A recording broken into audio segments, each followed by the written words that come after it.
nílé lóko lájò lẹ́yìn òdì gbogbo ní káàbọ̀ sí orí ìkànnì Yusufullahi. Mo kí yín pé ẹ káàárọ̀, ẹ káàsán, ẹ káalẹ́ ní ibi gbogbo tẹ́ bá tẹ́ láǹfààní láti máa wo ìkànnì Yusufullahi. Àjíjẹ ara yóò máa jẹun, Ọlọ́run ní fẹ́ ṣẹ̀ṣẹ̀ gbogbo wa. Ojú tẹ̀ fún wa àti títẹ̀ fún wa òdì kò sì ní fọ́nà ṣe ẹ ṣeun. Yusufullahi TV #1 Islamic channel jẹ́ ìkànnì tí ó wà fún oríṣiríṣi wáàsí àti ọ̀rọ̀ ẹ̀sìn látọ̀dọ̀ ọ̀pọ̀lọpọ̀ àwọn àfáà ńláńlá jàǹkàjàǹkà tí wọ́n mọ̀ máa ṣàlàyé ọ̀rọ̀ nípa ẹ̀sìn wa. Ní báyìí, ẹ bá mi subscribe sórí Yusufullahi TV kí ẹ lè máa jẹ ọ̀pọ̀lọpọ̀ gbádùn àwọn fídíò táwọn fi síbẹ̀ lónìí ọ̀rọ̀. Ẹ bá mi like kí ẹ sì bá mi subscribe, ẹ bá mi share kí ẹ bá mi comment sórí àwọn fídíò yìí.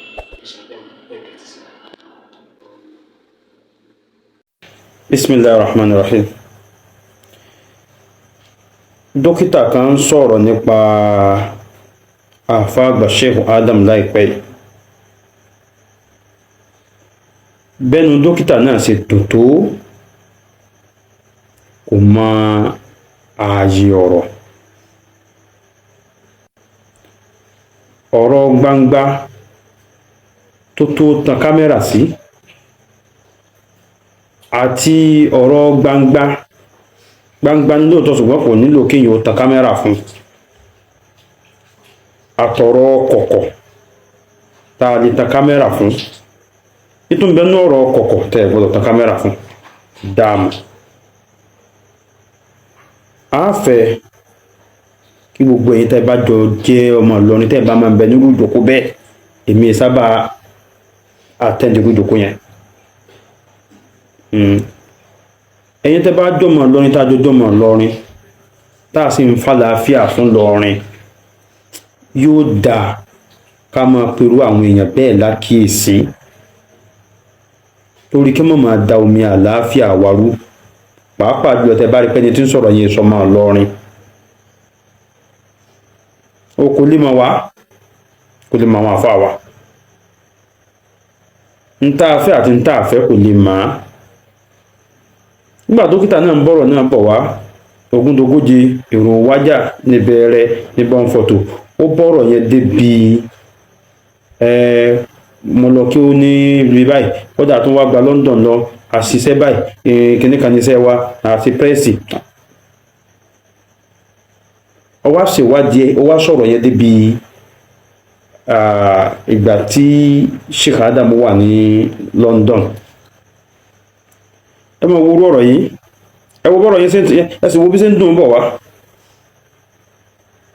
Wọ́n gbà wá ní London yẹn, wọ́n wá kọ lẹ́tà méjì kan, bí mo fẹ́ lò nìyẹn, wọ́n kọ lẹ́tà méjì kan, ọ̀kan nú ẹ̀ wọ́n lọ́kan nú àwọn àfáà àgbà nílọrin kò gbọ́dọ̀ fojú rúkọ àwọn torí kò fẹ́ràn àwọn nígbà táwọn ń bẹ. Àwa sì ti gbọ́ nínú ọ̀rọ̀ nínú ìtàn lẹ́nu àwọn tí wọ́n wà ń bẹ̀ wípé wọn ò jẹ́ kí bàbá wa Lájí Àgbà ó fọ ojú kan òkú Sheikh Adam, pé àwọn àkàkọ̀dí wọn tá ń sọ̀rọ̀ burúkú náà sẹ́sìn wọn jọ náà pé ó pa tán ó tún fẹ́ wá wò ó sọ́nsẹ̀ rẹ̀ jẹ́ àbí ò jẹ́ bí wọ́n ti ní wọ́n ṣe ń jọ náà, tó jẹ́ nǹkan ìbànújẹ́. Tó sì jẹ́ wípé mo ní ìdánilójú pé bọ́lọ̀ ń bá yọ̀ǹda ẹ̀mí Sheikh Adam pé kó gùn sí i ni àkọsílẹ̀ yẹn wọn ò ní jẹ́ ó jáde, torí wọn ó padà rí wípé kì í ṣe báwọn ṣe rò ó ni ló ṣe rí. Gẹ́gẹ́ bí ọ̀kan àwọn àfáà wa tó lọ́n fi ṣàfáà àgbà fún wa lónìí ṣe ń sọ láàrin ara wọn pé Ọlọ́run ọba kò mọ̀ níjó dáa fún ẹni tó da àárín mi àti lágbájá rú. Irú rẹ̀ náà ó padà ṣẹlẹ̀ láàrin Mọ̀lánà Sheikh Adam àti bàbá wa Lájí Àgbà tí mọ́lẹ̀ yóò tàn sí wọn kínkín sí pé èèyàn ní bẹ́ẹ̀ di ọ̀rọ̀ yìí, ẹni yìí aṣíwájú mi ni, bàbá mi ni, bọ̀dá mi ni, kò lè lérò aburú sí mi kó sì yọ̀ǹda àwọn púrọ́dọ̀tì tiẹ̀ kí wọ́n bá mi dálé kí o tèmi lẹ̀. Ṣùgbọ́n àgbà tó náà wọ́n wá fàyè bẹ́ẹ̀ lẹ́ǹkọ́ àárín yẹn gẹ́gẹ́ bíi pé ṣé wàá dààmú ò dáa, agbàpọ́lọ́wọ́n ọba ni ò fààyè bẹ́ẹ̀ lẹ̀.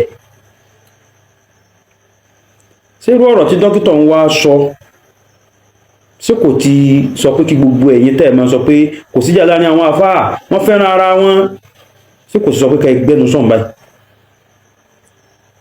yàtọ̀ sí pé ní ká ẹgbẹ́nu sọ̀hún ó pè yín ló pòrọ̀ pé òpòrọ̀ ni yín, ìjà ń bẹ láàrin wọn tí wọ́n fi tí wọ́n fi kọ lẹ́tà lọ́rọ̀ táwa ti mọ̀ tipẹ́ táì lè sọ àìfẹ́ sọ nítorí pa mọ̀ pé ṣéwà Ádámù ní í ṣe bẹ́ẹ̀ láìsí pé wọ́n rí mọ́lẹ̀, àbí ká sọ pé ṣéwà Ádámù ní ṣàdédé sọ bẹ́ẹ̀. ẹni tó wá mú wọn sọ yẹn á jẹ́ pé ìmọ́lẹ̀ Bálájí Àgbà ṣe rí kò tàn sí wọn tán. àfa Sheikh Basitu Al-Kituwi kọrin wọ́n gbórin kan jáde wọ́n wá wọ́n ní alhamdulillahi irilam ya'tini ajali hatta araftu kamala dini sal adabi. ìbọn ọmọ kéwu Sheikh Ádámù bàbá Kituwi ìbọn ọmọ kéwu Sheikh Ádámù.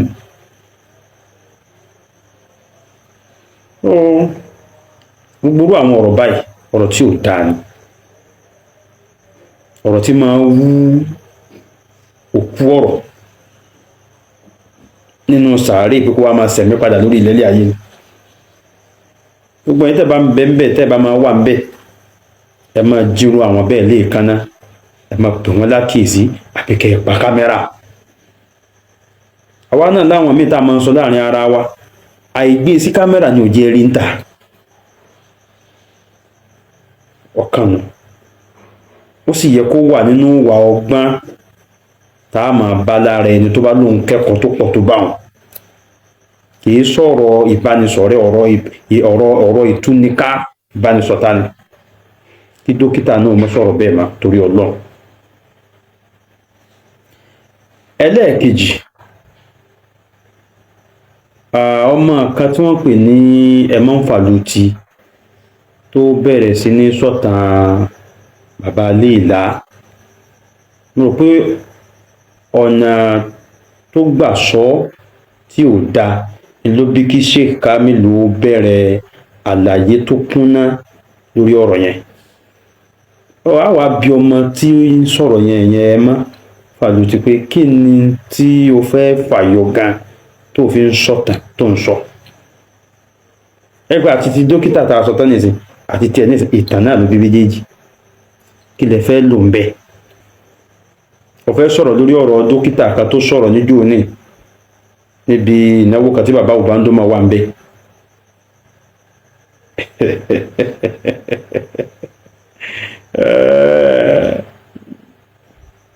tí ò bá sí àléébù míì lára rẹ̀ má kọjá pò lẹ́kọ̀ọ́ ó tó lè bu.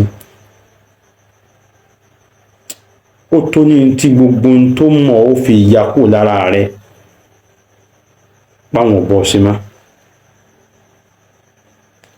ìtàn bàbá Léèlá ó ga ọ. bí ọgbọ̀n àgbà bá ń gbọ́n mi sí àgbà láì lọ́gbọ́n, àgbọ̀nkágbọ̀n ni ó máa jù sí. wọ́n ní ó wá sọ̀rọ̀ náà ní èpè ni ó máa ṣẹ́, èébú kò ní dáa fún ọ ìwọ olórí burúkú yìí, sọmọ pé ó ti ṣòfò. nínú ọ̀rọ̀ tí ó ti nílò àlàyé lèmi fífẹ́ bá a sọ̀rọ̀. tó bá ipá ọ̀rọ̀ ni ó bá sọ, kódà bó bá ipá ọ̀rọ̀ yẹn bá mi wí tí bá ń bú mi, màá tàn síwájú ẹ̀, màá gbọ́, màá rẹ́kọ̀ọ́ mú nínú ẹ̀ lópin ìgbà tó ti jẹ́ pé àlàyé ọ̀rọ̀ ní í ṣe. irọ́ òun àti ọmọ tẹ́ǹpìn sábọ́nbúgbò ara tí ẹsẹ̀ ti balẹ̀ díẹ̀, òun ti lọ Mọ́kà, ó ti rí Mọ́kà gbà. ẹ dákun bóyá ẹ bá wa ṣètò Mọ́kà ti Ẹmọ́nfàlùtì náà kó lọ tọdún yìí. dábò náà bá dé ara rẹ̀ ó balẹ̀ díẹ̀.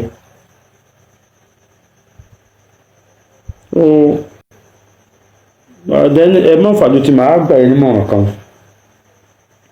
bóyá kó mọ̀ máa fèdè Yorùbá sọ̀rọ̀ má.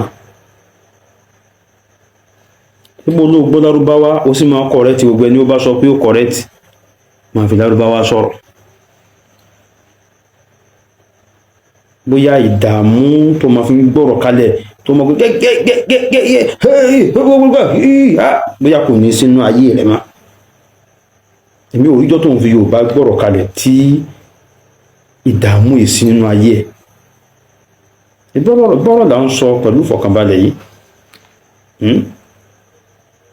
Fáànù tútù ń bẹ níwájú mi ń fẹ́ ni tọ̀sán tòru ni kò kú rí. Àṣẹ tanná ajẹ́ tó dáa.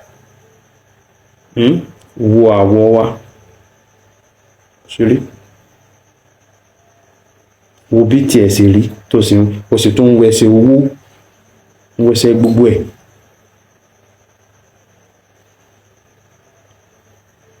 O máa fi Lárúbáwá sọ̀rọ̀. Mo máa yà sí ọ lónìí ni mo sì fẹ́ kó o kọ́gbọ́n ni mo fi sọ̀rọ̀ nípa ẹ̀. Ó ṣe fídíò jáde tó bú mi, wọn á dá ọ lóhùn. Èmi fẹ́ kó o kẹ́kọ̀ọ́ náà ọ̀rọ̀ tèmi sọ ni. Nígbà wàá sọ ogun tó sọ kalẹ̀ tán nìsín kí ló dà? Màá fi fídíò yìí rọ Sheikh Kamil.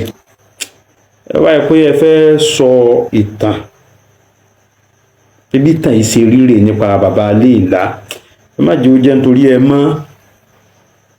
Ẹ fẹ́ bóyá kó yá kẹ́ kó ṣe try bóyá torí ìgalà. Ìgalà tó ń gbéra níwọ̀nba nínú àwọn eléyìí mọ̀ ló mọ̀ bákan òye.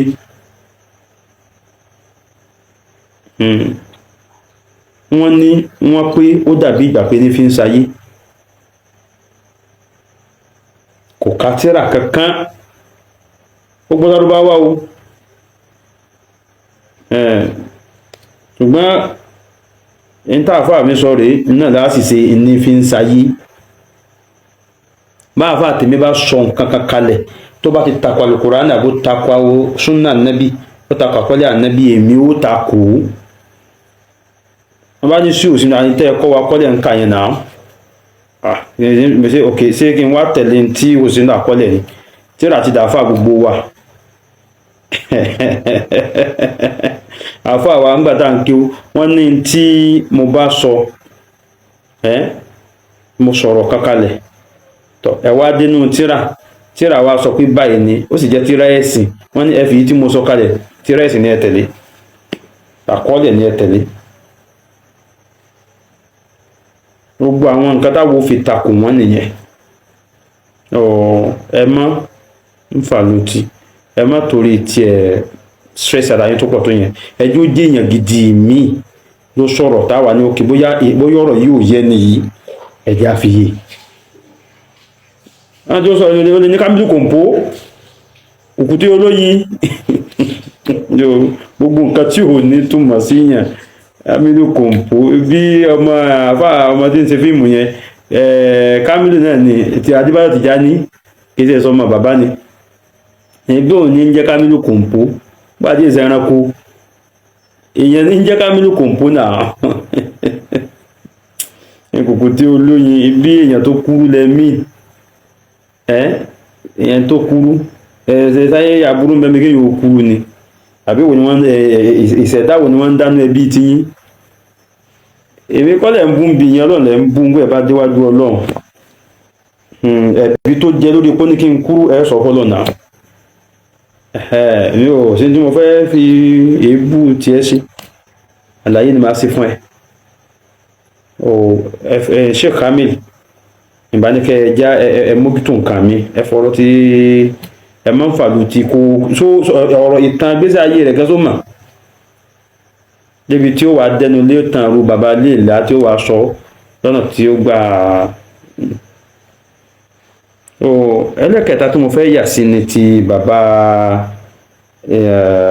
Sheikh Ilé Sọ̀láti yìí. Bàbá dáadáa sí ni bàbá náà, mo fẹ́ràn wọn nítorí Sheikh Abdullahi Sọ̀láti. Sheikh Abdullahi Sọ̀láti ẹni tí mo fẹ́ràn púpọ̀ ni wọ́n nínú àwọn oníwàásí tá a máa wọ wàásí wọn. A máa ń lọ síbẹ̀ ní alẹ́ Ramadan. Bàbá yẹn wá dànù gbà síbi tí Sheikh Abdullahi tó wọn wá ní station Sheikh Amir Jaish. Mo fẹ́ràn Ilé Sọ̀láti gan. Sheikhul Alqa àwọn ni wọ́n sọ̀rọ̀.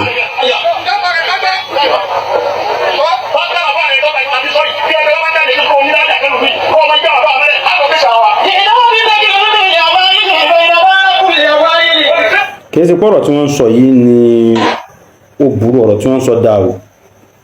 mo fẹ́ gbà wọ́n mọ̀ràn pé ká má jìnnà nínú ẹ̀, ká má wọnú nínú ẹ̀. gbogbo ẹ̀yin tẹ́ jẹ́ ọmọ fún wọn, tẹ́ jẹ́ gbọ́n fún wọn, ẹ pè bàbá padà. tí wọ́n bá ń wo bọ́rọ̀ yẹn ṣe dùn tó lẹ́nu àwọn tí wọ́n ń sọ lọ, dẹ̀ gbogbo àwọn ọmọ tábàjọ́ ọmọ Markaz ní ìsìn wọ́n máa hélì wọn. tí wọ́n bá bẹ̀rẹ̀ sí ní drag wọn, ẹ ní láìkẹ̀. ọ̀rọ̀ yẹn gùn, wọ́n sọ débi pé lóde ẹ̀dẹ̀ fẹ́ràn Sheikh Adam, ẹ fẹ́ràn Sheikh Adam, ẹ sì máa fọmọ wọn, ẹ máa takọ ọmọ wọn rárá. bàbá wa Mudirul Markaz àfà gbogbo wa ni wọ́n, gbogbo àwọn àtàjọ́ mọ̀ lọ́rin ní àtẹlùmíì náà. ìfẹ́ kólúmi kọ̀ọ̀kan wọ́n bá tún dá ẹjọ́ lẹ̀, ṣùgbọ́n àwọn àtàjọ́ mọ̀ lọ́rin, ó sì jọ mọ̀ lọ́rin tó ní Mudirul Markaz sí bàbá ẹ̀. bàbá gbogbo wa ni wọ́n wallahi, ọ̀pọ̀ bá tó lẹ́mí mímí búra. ìtí ń dọ̀rọ̀ yìí pọ̀ ni pé ẹsẹ̀ yẹn dàpọ̀ mọ́tẹran. a lè mọ ẹni tó gbé tírẹ̀dì wọn sẹ́mi máa fi sọ̀rọ̀ sí wọn, a lè dá àmà sẹ́ni tó ṣe pé òun kàn fẹ́ sọ òdodo fún wọn pé bàbá ẹ má ṣe báyìí mọ́, ẹ jẹ́ káwọn ọmọ yín orí yín bá sọ̀rọ̀. àmà yàtọ̀ wa kí ni mo fẹ́ gbé hatred èèyàn sẹ́mi sí. ẹlòmíì bá sọ mi kọ́mẹ́ntì sórí fóònù mi, àní ìbínú Mudirul Markaz ni ó pa ọmọ yà, ìbírú àdúrà ẹ̀mí gígùn ló ṣe fẹ́ mi báyẹn. torí ìbínú Mudirul Markaz ò lè pa mí, ìyẹn ò bínú wọn. ìbínú Markaz ò lè pa mí, èyí ló fẹ́ pa mí wó. ẹni tí bá ń bínú nìyí tẹ̀ ń sọ yẹn, mi ò bínú. o máa fi yẹn gan yà sẹ́yìn tí sọ́dọ̀ yẹn tó yẹ pé ẹ fẹ́ sọ̀rọ̀ nípa Mudir, ẹ mọ̀ wá kùn wọn ní dẹ́dẹ̀wù rẹ̀. wọ́n bá ní sí òsì ẹni torí pé wọ́n pe àwọn sàbí kan dẹ́dẹ̀wù rẹ̀, á béèrè pé sí ní àná àbí wọ́n tún sẹ̀ pé ń tuntun. tó wáyé kán sẹ̀ pé ń tuntun ní àlè rọ̀rọ̀ sọ lórí ẹ̀, á gba bàbá nímọ̀ràn pé ẹ̀yin náà mọ̀ pé sàbí ń dẹ́dẹ̀wù rẹ̀ má, ẹ wá nǹkan míì tí kò sọ nǹkan míì tẹ̀lé fi qualify wọn ni àbí dẹ́dẹ̀wù rẹ̀. tó bá ti pé ìtàn ti pè tẹ́lẹ̀ lẹ́ bá ń wí, á béèrè pé ẹ sọ ọ̀rọ̀ àná kò lè jẹ́ tàná mọ́ ni afallahu amma salafa. ṣé ẹ̀yin bá bàbá gbénu lé, ẹ mọ àjọṣe wọn pẹ̀lú Ọlọ́run nípa gbogbo yá wọn ti túbá ní kọ̀kọ̀, sọ̀rọ̀ yẹn ni kéèyàn gbé túbá sí gbangba ni.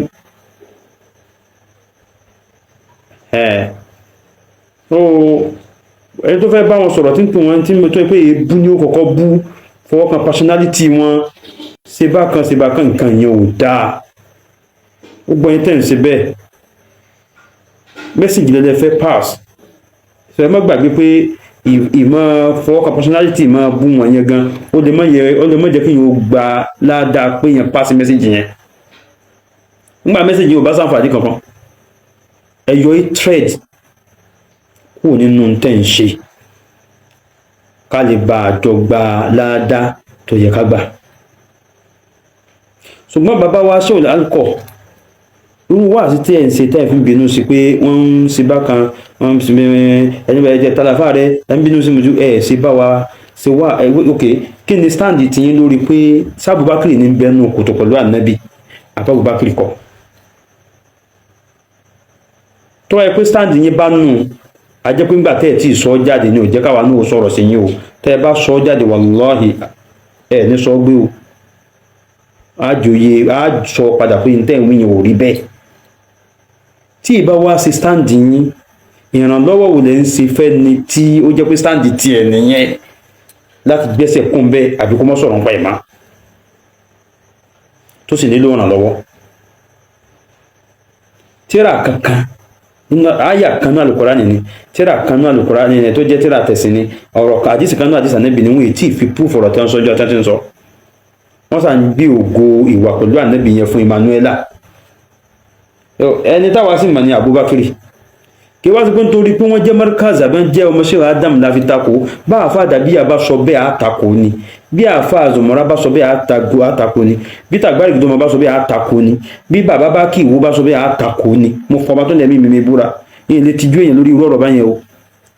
sẹ́rí táwọn Dàbíyà yẹn ni ó le jù ìdí tí ó fi lé ni pé àwọn ni wọ́n kọ́ wa so dádúró ọdún tá a fi kí ó lọ́dọ̀ yín nísìnyí ẹ̀ ń tàn wá ni so gbogbo tíra tí ẹ fi kọ́ wa ń kí ó nísìnyí tíra arọ́ ni tí wọ́n yóò lágbára sísọ bẹ́ẹ̀ tí wọ́n ò sọ bẹ́ẹ̀ àìsọ bẹ́ẹ̀ tí wọ́n ò sọ bẹ́ẹ̀ ló jẹ́ kẹ́ ẹ rò wípé nítorí pé àwọn jẹ́ mọ́ríkàsì láti takò rárá ẹnikẹ́ni tó bá ti sọ ni bó ṣe jẹ́ nìyẹn ìyìn lè ti jú ẹnì kankan torí ẹ̀ wàláhì Abubakari kò sí dáadáa lẹ́yìn ànábì níwọ̀n oyè ní ń jà sí lẹ́yìn ànábì ọ̀rọ̀ tí ò dáa ní nípa àwọn sàhábà gẹ́gẹ́ bá ti lọ́rọ̀ tí dókítà kan sọ nípa àkọsílẹ̀ sí wa Adam lórí ọ̀rọ̀ pẹ́nìkan ò gbọdọ̀ wá sí ibi òkú àwọn ọ̀rọ̀ yìí ò dáa ọ̀rọ̀ burúkú ni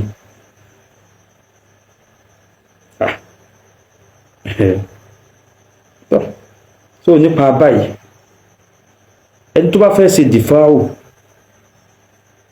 fún àáfàá rẹ̀ kì í ṣàbùrú ṣùgbọ́n ẹjọ́ jẹ́ lórí òdodo ìtẹ̀lé tọlọ́run àti tànẹ́bí sallallahu alaihi wasallam bẹ́ẹ̀ sì ń pariwo múlóǹgì ní wípé ń kó ẹja jẹun tí ó fẹ́ já náà pé ń ta sánsán tí ó jẹ́ balance nìyẹn sí Abubakar ló pa ànábì lóòótọ́ lọ́dọ̀ tìyín náà tọ́ wàhún yàkúlù khairil bariyyati lam tansuji wa lam tahumi tá fi ń sẹ̀rí pé Abubakar kọ́ ní bẹ nínú kòtò ó dánú tíra náà fasidiqu fil ghari wasiddiqu lam yarima wàhún yaquluna ma fil ghari min harimi man huwa siddiq tí ń bẹ ní ọ̀rọ̀ yẹn ẹ̀tún wọ́rọ̀ fún nígbà tí ọ̀sẹ̀ tí wá sáǹfààní kankan tá a fẹ́ ṣe ń bẹ̀rùn kí ló dé tá a mú míì tó sáǹfààní wọ́n sàṣọ àwọn míì náà tó sáǹfààní tá a takò nígbà tí yẹn sáǹfààní sẹ́rí kí a máa fi ọ̀rọ̀ tí ò dáa qualify àwọn sọ̀hábà